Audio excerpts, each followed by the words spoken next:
Waalaikumsalam warahmatullahi wabarakatuh. Selamat sore Ibu. Selamat sore Pak Wahyu.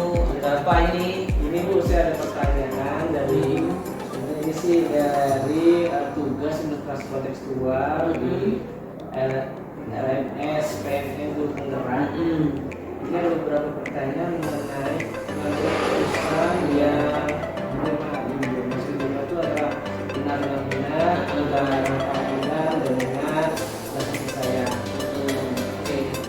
Saya belum maaf Ibu. Ya, nggak apa-apa. Silakan Pak Wahyu.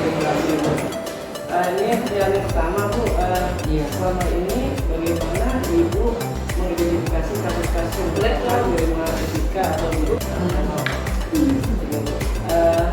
Pertanyaan saya Bu, bagaimana Ibu dapat mengidentifikasi kasus-kasus yang merupakan di rumah etika atau bukan moral?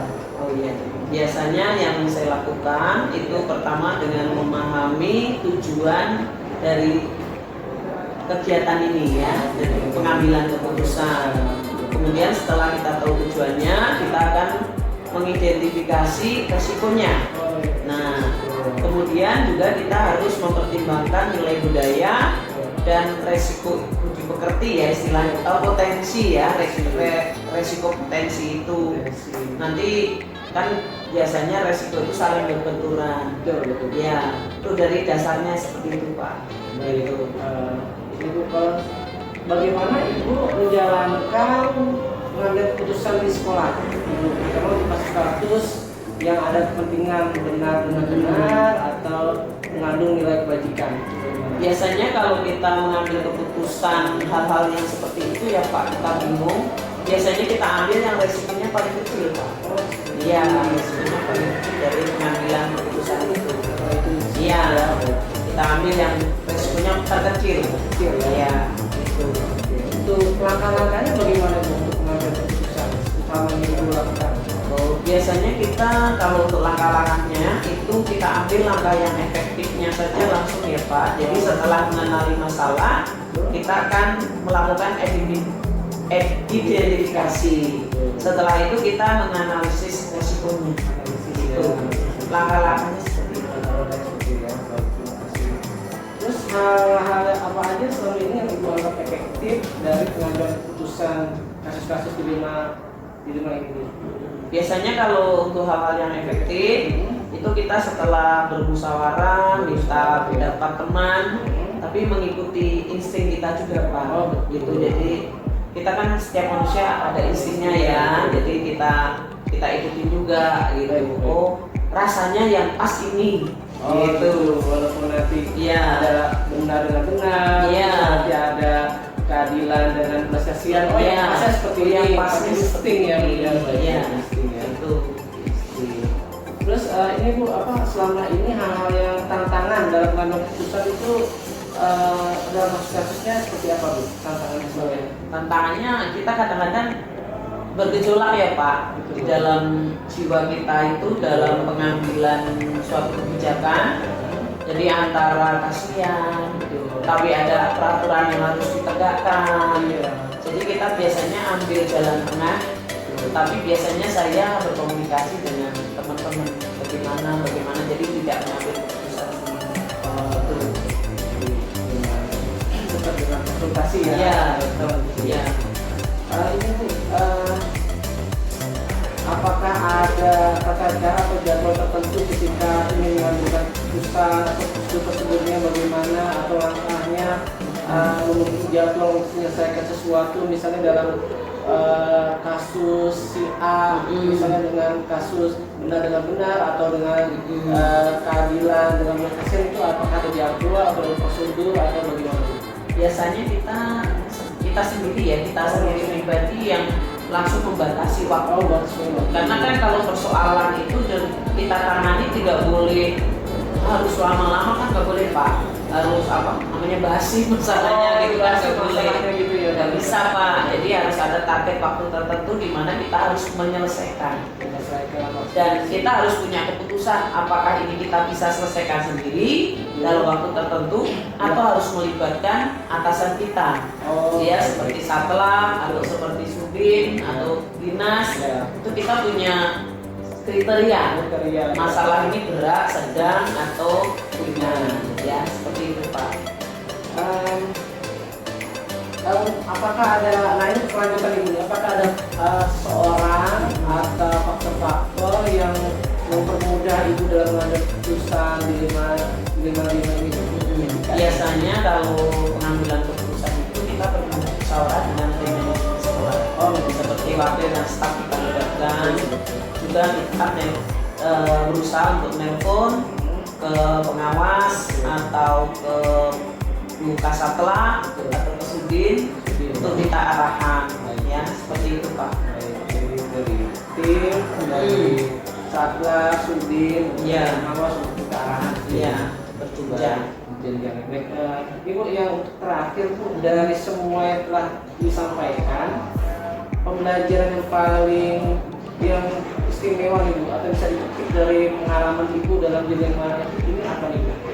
Nah, kalau saya dari pembelajarannya adalah apabila kita menemukan masalah, maka kita cari akar masalahnya Pak.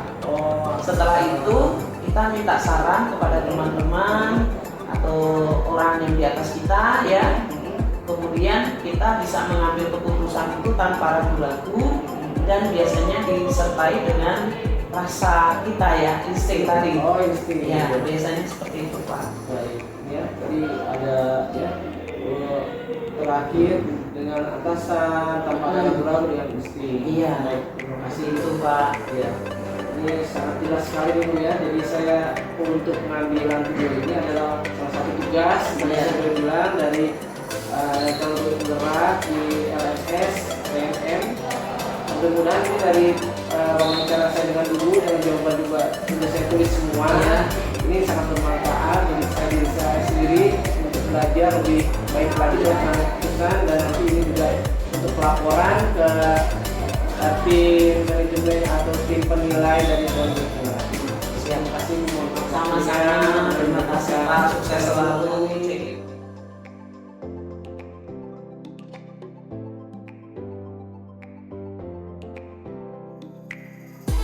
Dengan Bapak Wahyu dari Desa Pendidikan Sidoarjo di Jakarta. Siap. Ini Pak, Bapak kan sebagai kepala sekolah di SDN Mukarramah 3 ya Pak ya? Iya. Saya mau nanya Pak, sebagai tugas dari edukasi kontekstual modul 3.1 di PMM Penggerak, dan saya ini Pak, selama ini bagaimana Bapak mengidentifikasi kasus-kasus yang merupakan dilema etika atau bukan moral? Identifikasi. Ya. Ya barangkali identifikasinya dilihat dari situasinya. Situasi ya Pak. Situasinya ada hal yang tidak benar itu. Ketika terjadi maka ya berarti ini ada sesuatu.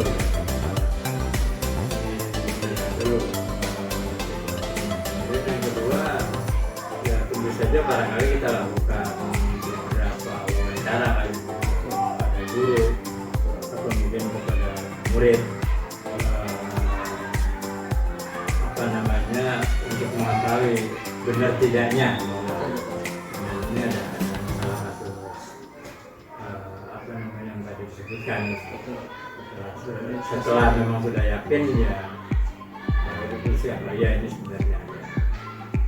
Kalau memang tidak ada ya alhamdulillah. Alhamdulillah ya, lancar itu ya Pak. Oke, untuk ini Pak, selanjutnya bagaimana Bapak menjalankan pengambilan keputusan di sekolah Bapak, terutama untuk kasus-kasus di mana dua kepentingan yang sama-sama benar atau sama-sama mengandung nilai kebaikan. Ini bagaimana Pak untuk menjalankan pengambilan keputusan? Iya, mungkin dilihat dari kasusnya. Kalau memang itu dua-duanya benar, tentu saja skala prioritas. Iya. Kalau memang yang satu memang harus diprioritaskan, ya maka dia yang perlu dilakukan tindakan terlebih dahulu dibanding dengan yang kedua. Memang dua-duanya memang penting.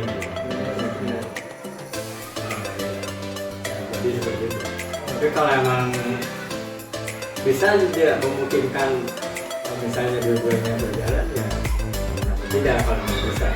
Tapi kalau memang tidak bisa ya pisahkan. Jadi langkah atau prosedur seperti apa Pak yang Bapak untuk memisahkan atau untuk yang pengambilan yang terbaik dan seperti itu? Ya barangkali dilakukan penyelidikan ya kalau di kepolisian.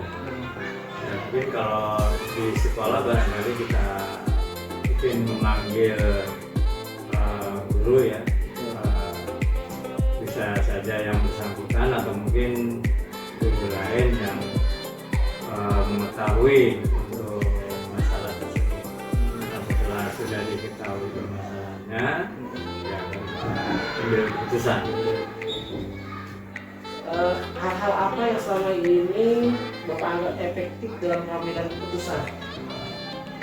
Untuk hal yang efektif barangkali tadi pertama melakukan pengambilan, kemudian ditelusuri akar permasalahannya apa, dan setelah sudah diketahui akar permasalahannya, kemudian dilakukan analisa, dilakukan pengambilan.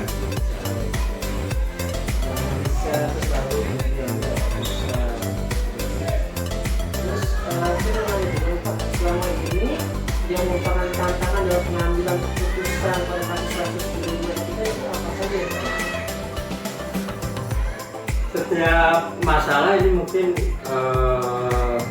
punya tantangan tersendiri. Setiap masalah ya mungkin kalau di SD misalnya anak mengalami gangguan misalnya dia tidak bisa baca, misalnya kelas 3 belum bisa baca, barangkali itu untuk si gurunya yang sebuah tantangan bagaimana anak tersebut bisa membaca. Nah untuk masalah kasus yang tadi di tadi ya tentu saja kita memiliki tantangan bagaimana memecahkan masalah ini supaya bisa dilakukan pemecahannya itu. Setiap kasus memang punya tantangan tersendiri. Itu tergantung dari seberapa berat, seberapa dalam masalah itu terjadi. Masalah itu masalah itu memang ada gitu. Seberapa berat? Seberapa berat ya?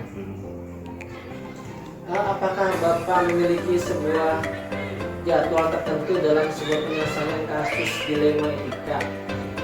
Apakah Bapak langsung menyelesaikan cepat, memiliki jadwal untuk menyelesaikan, atau untuk prosedur seperti apa nih yang Bapak jalankan? Apakah jadwal dari tempat, transport, atau langsung? Ya seperti tadi saya katakan itu tergantung dari besar atau kecilnya kasus yang terjadi. Kalau memang kasusnya ini berat, memang diperlukan penyelesaian yang segera, maka disegerakan saja. Tapi kalau memang masalahnya tidak terlalu berat, bisa dilakukan sambil jalan, kita lakukan dengan sambil jalan. Tapi sekali lagi setiap kasus ini memiliki tantangan tersendiri, besar atau kecil, dan untuk masalah waktunya juga situasional.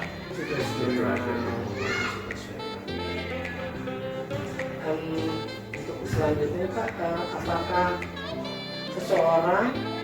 adakah seseorang atau faktor-faktor apa yang selama ini yang mempermudah atau membantu Bapak dalam pengambilan keputusan dalam kasus-kasus di dilema etika? Ya barangkali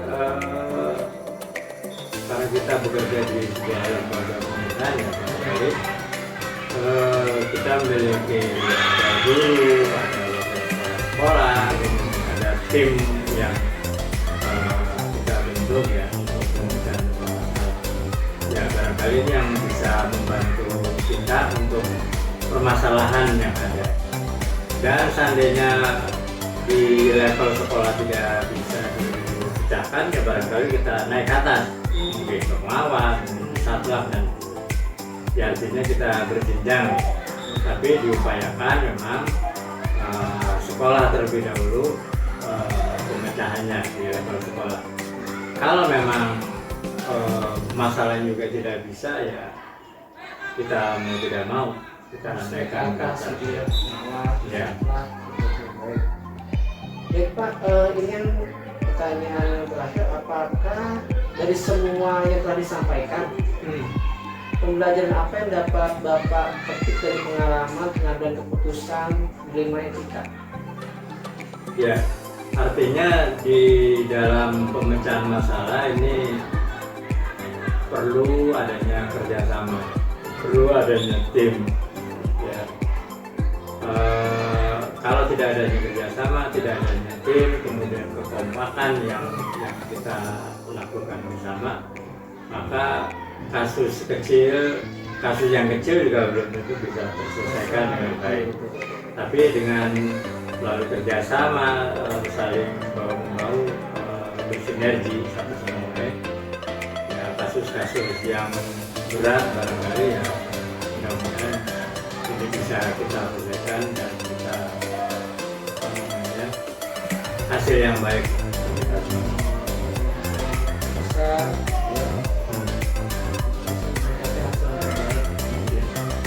baik Pak, mohon maaf nih saya menjadi catatan Bapak. Ya, nggak apa-apa. Ini jadi pertanyaan ini emang untuk tugas edukasi kontekstual Ya. modul 3.1.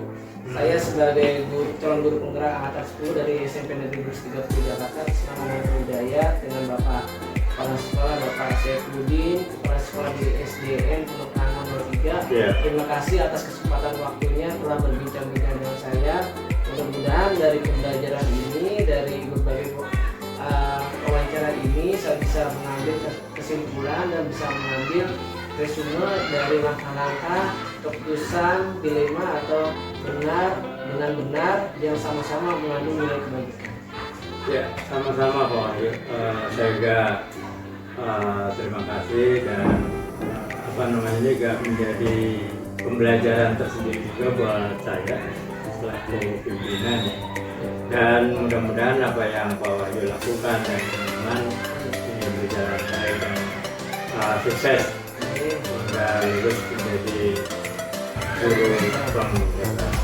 Semangat Pak Wahyu. Terima kasih Pak. Terima kasih. Mohon maaf Pak waktunya. Ya, sama-sama. Terima kasih.